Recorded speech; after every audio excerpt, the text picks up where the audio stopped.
Do you know the key elements that make algebra not just a set of rules but a powerful language? What's up, math learners? Hassan here. Today we are diving into variables and algebraic symbols. They allow us to represent unknown values and express relationships in a way that simple arithmetic can't. And we'll see some practical examples in this tutorial. Okay, so let's start variables and algebraic symbols. Let's take this example of two brothers. Suppose this year Greg is 10 years old and Alex is 13 years old. So you can see that Alex is 3 years older than Greg. That means we can form a relationship between these two brothers. If Greg is 12 years old, Alex is 15 years old. If Greg is 20 years old, Alex is 23 years old. And if Greg is 35 years old, Alex is 38 years old. Because Alex is 3 years older than Greg, whatever we have for Greg, we just add 3 with Alex. This is where variable comes in. If you take Greg's age as x, we just add 3 with Greg's age to find the age of Alex. And that's the variables for Greg and Alex. In the language of algebra, Greg's age and Alex's age are called variables, and the 3 is a constant. The age change, but the 3 years between them always stays the same, which is the constant.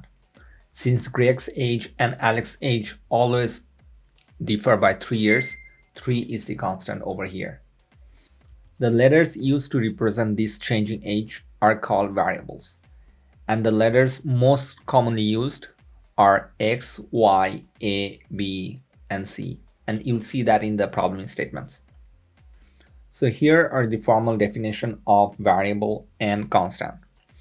Variable is a letter that represents a number whose value may change, and a constant is a number whose value will always stay the same. Now these variables and constants are together making up an expression. You can see over here, this 4x minus 7, this is an expression, and this 5, this is also an expression. Now when these two expressions are separated by an equal sign, or we have an equal symbol in any expression, that's what we call the equation. Now it's good to be familiar with the terms in this equation. This 4 in front of the variable is called the coefficient. This x itself is called the variable. The operation symbol we have, the subtraction sign, is called the operator. And any terms without the variables are called the constants. So this equal sign is a representation of the equality symbol. We can read it as 4x minus 7 is equal to 5. Up next, we have inequality symbol. Now we don't just have equal signs in algebraic symbols. We also have inequality symbols. We have less than symbol over here. This is read as A is less than B.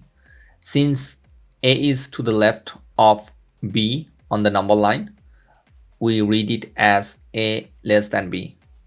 So keep in mind that on the number line, anything that's on the left portion are always less than anything on the right portion. Over here, we have A to the right of B.